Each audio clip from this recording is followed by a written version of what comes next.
It is Friday, friends, and today we are talking about one word and one word only: stop.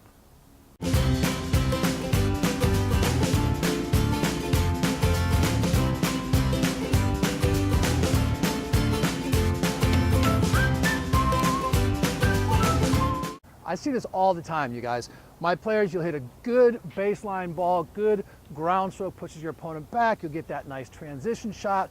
You'll crack a volley or an approach shot or whatever it is that's getting you there, and then barrel as hard as you can towards the net with no intention of stopping or being in any position whatsoever, and get tagged or have a ball go by you or miss your volley and you wonder why.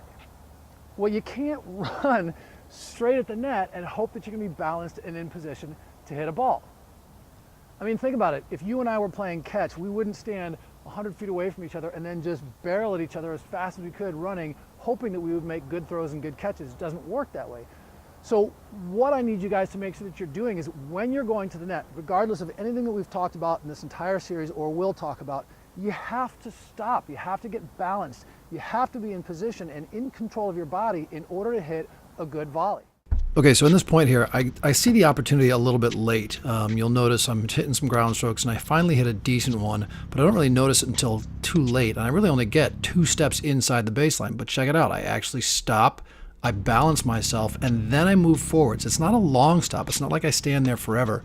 I just take a quick pause, make sure that I'm balanced, make sure that I'm in control. That way I can move into my next shot with more balance, more control, and be more effective with that next shot. So if I'm coming into the net, I got to get as far as I can and then stop, right? And I'm not talking about stop and plant your feet and be completely dead. That's not what I'm talking about. But stop your momentum, stop your weight.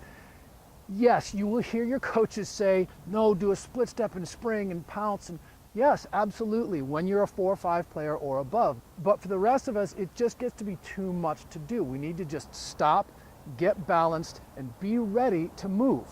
Remember, the idea of a split step isn't necessarily to get you to hit the volley, it's to get you to be prepared to move to hit the volley. So yes, we'll get there, but for now, if you're having trouble with your volleys, if you're having a tough time making contact, if you feel like you're rushed or jammed or whatever, stop. And stop just a little bit sooner than you think you need to. Okay, so again, ground stroke, I see my opponent's backed up, I move in, maybe I get a nice approach shot, boom, and then I go,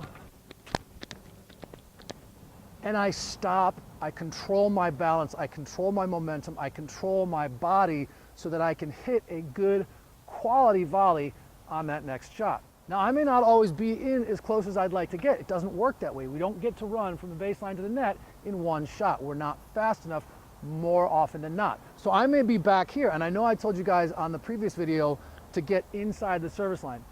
Yes, that's ideal. I want you to do that, but if that has to be done at the expense of control and balance, skip it. So get in, get stopped, get balanced. Okay, now I hit my shot, and now I'm inside that service line, right? We have to transition, but most importantly, we have to be in control of ourselves. So again, you guys, I'm not talking about taking your sweet time to get in there and being slow, right? I want you to move quickly, but I want you to be balanced right before your opponent is ready to hit that ball, okay? And that's what I want you guys to do. When you're out there playing, practice stopping a little bit sooner than you think you may have to, and see what your balance is like, see what's going on out there, and if you're having some positive results from that. That's it for this week, you guys. We'll check back on Sunday with a little review preview, and then we'll kick back off on Monday with week 3. I hope you guys get a chance to get out there and play. Remember, keep it fun, keep it simple. Enjoy yourselves out there.